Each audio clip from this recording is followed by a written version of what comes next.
What I can tell you, having listened to that recording, he does not at all mention anything about terrorism, nor does he mention anything about hate.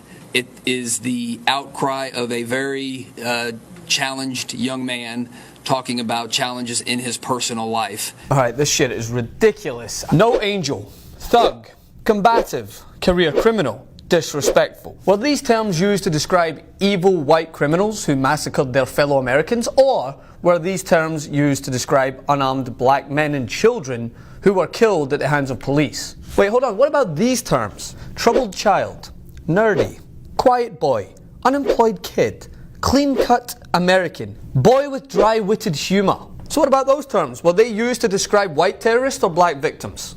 The answer is, of course you already know what the fucking answer is, because this is the United States of America, the only country in the world where you can carry out 5 explosions, killing 2 people, and still be given the benefit of the doubt and depicted in a sympathetic light.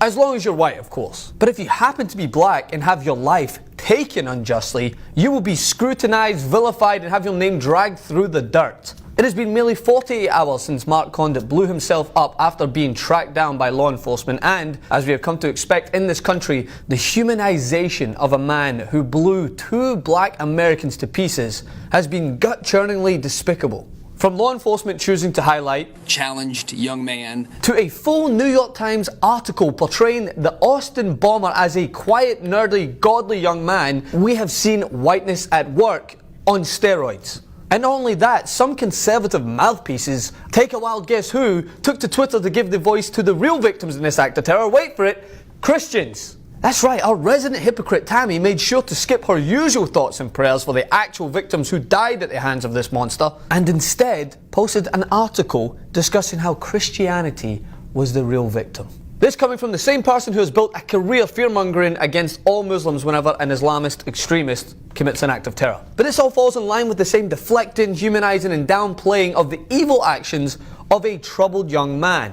A troubled young white man, that is. So I ask, where was the stern defense of a young man like Trayvon Martin, who, by the way, did not try to blow anyone up? In fact, all he wanted to do was walk home, but God forbid he put his hood up, right? For that, he was lambasted as a disrespectful thug by many of those in the media, who then offered an actual terrorist a pass. I can't believe this has to be clarified. But I guess we'll save the best juxtaposition for last, shall we? It so happened that on the same day a white suicide bomber decided to take his own life, 2 Sacramento police officers opted to take the life of 22-year-old Stephen Clark, firing a mere 20 shots at him in his own grandmother's backyard. Cops said they mistook Clark's cell phone for a gun, and then later a crowbar. I mean, I'm no tech expert here, but I've never seen a crowbar that looks even remotely like an iPhone, have you? But nonetheless, having both these stories circulate at the same time was a perfect example of whiteness at work. On the one hand, we had headlines reading, "Robbery suspect gunned down," and on the other hand, we heard,